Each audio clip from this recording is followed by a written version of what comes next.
السلام عليكم ورحمة الله وبركاته. الشمار كفونك بجمتوتا في جالتمتوتا المان ورمون دي كيسنو بكم جرتنت نجينك يا كان كبجا كان جاللا إسناغو إسنين جتة أر الله أبي دهنگدا اسم برسيسة ترسان اسم ولين ديبني إلى لجت جودا وروني سنكيسة إسني هنگلين أكا أر إسني قالو أبدين قبا ما نولين ترى تقفى أبن إسا كان جت جودا ولين سنة eegasee booda anamma kanarraa ka'e walirraa isin garsiisa jechuudha.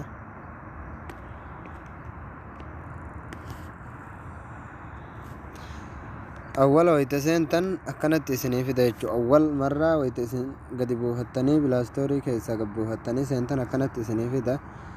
kanarraa haytanii isin bakka ida'u kana dhuftanii irratti bakka kana dhooftan jechuudha. sanbooda asirra dhooftanii sanbooda akkanatti guddifattan jechuudha. saayizeessa eega akkana guddifattanii booda kana qabdanii akkanatti irraa balleessitan mul'uma isaa asiin dhuftanii immoo bakka kana irraa as harkiftan xiqqoo akkanatti jechuudha. eega akkana gootanii booda maal gootan bakka kanarratti deebiftan jechuudha. kanuma amma mallattoo koppiin argitan jedhee yaada as dhooftan eega koppi godhattanii booda akkam gootanii ni diqqeessitan kana jechuu keessatti.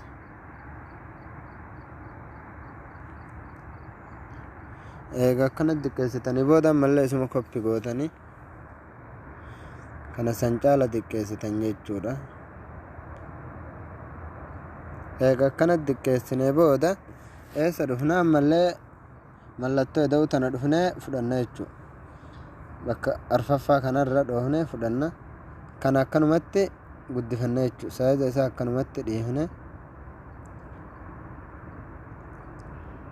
akkanatti addaan eega akkana goone booda kanas akkuma kakaane san akkanatti irraa balleessine irra ol deemne asiin xiqqoo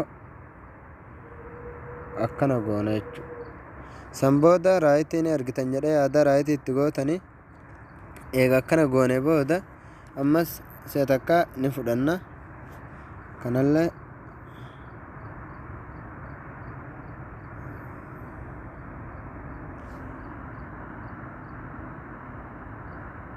eega akkana goone booda kanas raayitii itti goona jechuudha. kana akkanuma raayitii itti goona osoo raayitii ittiin godhin dura takka ni fudhan raayitii itti goone takka fudhanna asitti deebine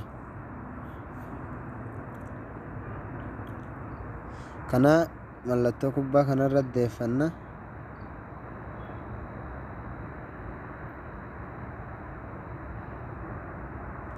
san booda kanatti irraa balleessinee kaane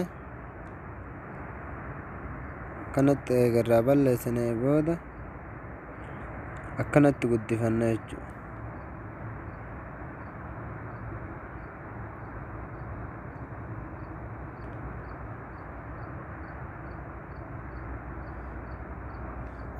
san booda raayitii itti goona san booda eessa dhufna bakka kana dhufna jechuudha.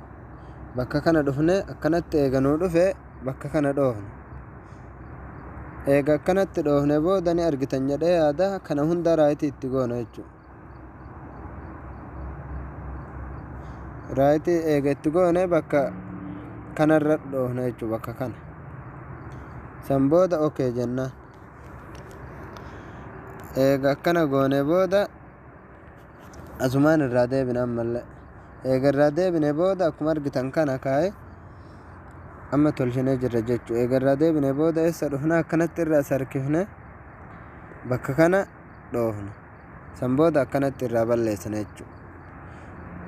eega irraa balleessine booda maal goona yaada keenya itti barreessine jechuudha. amma waan yaada keenya next bakka jedhu kana ni argitanii gubbarratti bakka qalamaa kana ni dhoofna san booda waan barbaaddan jettanii itti barreessitanii garee daarul qur'aan jedhee itti barreessame anamma okay jedhani san booda ni argitan jedhee yaada asirratti ay deebifne barreeffama guddifachuuf as dhoofna jechuu kunoon argitan jedhee yaada diqqeessuu guddisuu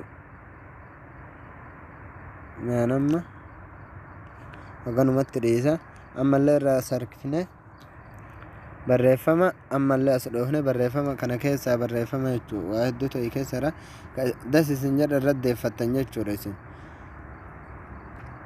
anamma kana irra deeffadha okay jaani akkasuma ammallee kana irra dhooftan jechuu eega san booda akkanatti wal qixxeeffattani barreeffamatu xiqqoon harkaa guddatee mee barreeffama irraa xiqqeessa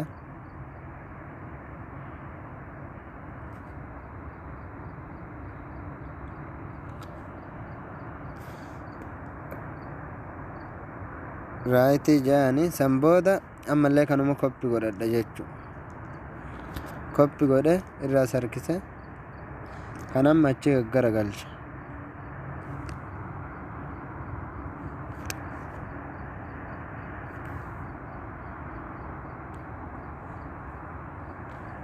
ni argitan jedhee yaada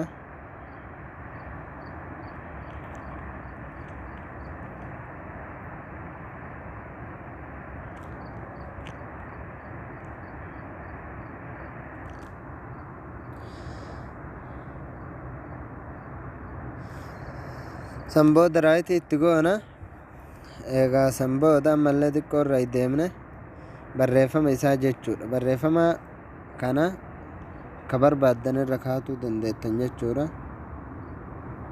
qalamii des isin jedharra amma mee kanumarra dhiisa ammallee kanas barreeffama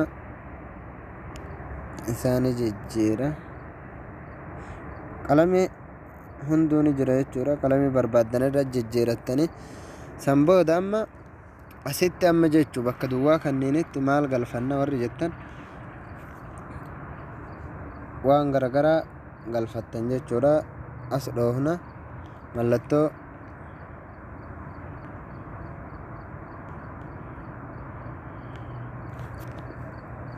eega akkana goone booda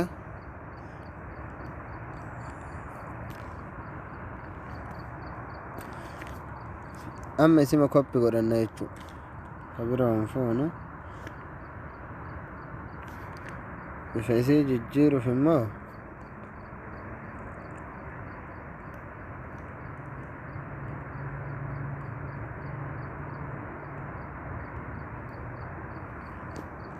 raayitii itti goona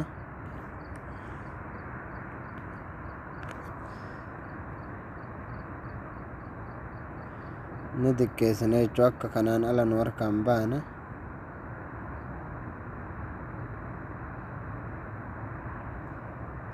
eega akkana goone booda ammallee si'a takka koppi godhanna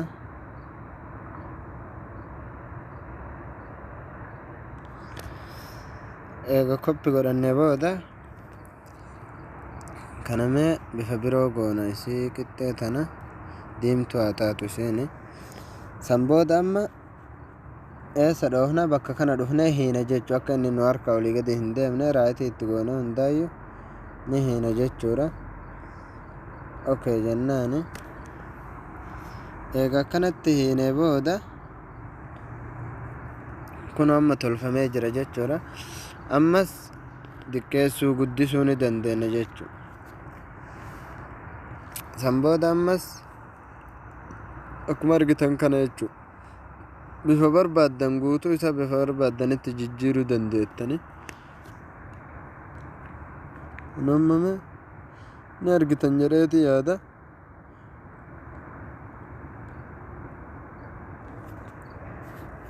eega akkana goone booda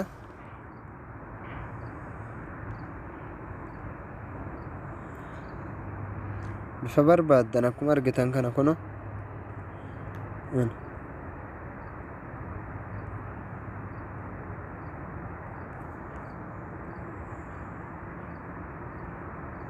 mee nama kanarratti dhiisa